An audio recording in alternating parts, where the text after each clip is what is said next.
तर राज्यामधल्या एकूणच आरक्षणाच्या संदर्भात आज शरद पवार यांनी महत्त्वाचं विधान केलेलं आहे। मुख्यमंत्र्यांनी सर्वपक्षीय बैठक बोलवावी असं सुद्धा शरद पवार म्हणतायत।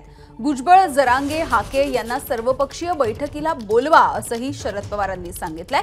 तर समाजातील तणाव कमी करण्यासाठी सर्व करणार असं आश्वासन मुख्यमंत्र्यांनी दिलंय। मुख्यमंत्र्यांनी सर्वपक्षीय बैठक बोलवावी।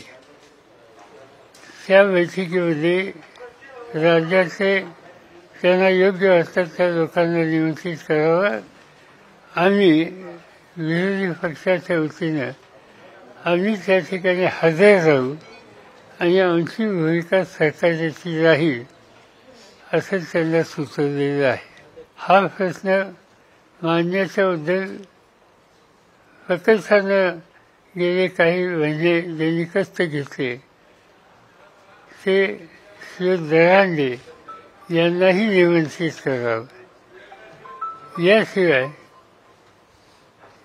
दुसरा जो वर्ग आहे ओबीसीच्या संदर्भातला, त्या ओबीसीचं नेतृत्व करणारे जे कोणी घटक असतील त्याच्यात छगन भुजबळ असोत, त्यांचे अन्य सहकारी असोत, त्यांनाही निमंत्रित करावं आणि त्या संयुक्त बैठकीमध्ये आपण चर्चा करून यातनं मार्ग काढण्याच्या संबंधीची भूमिका घ्यावी।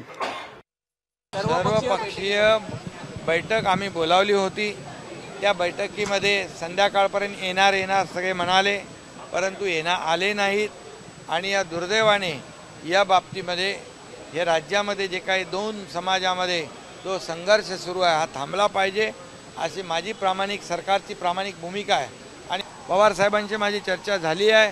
हा जो हे सगळं शांत करण्यासाठी या राज्यातले सर्व जाती धर्माचे लोक गुण्यागोविंदाने राहण्यासाठी जे काय करावं लागेल ते आम्ही करू। एबीपी माझा, उघडा डोळे बघा नीट।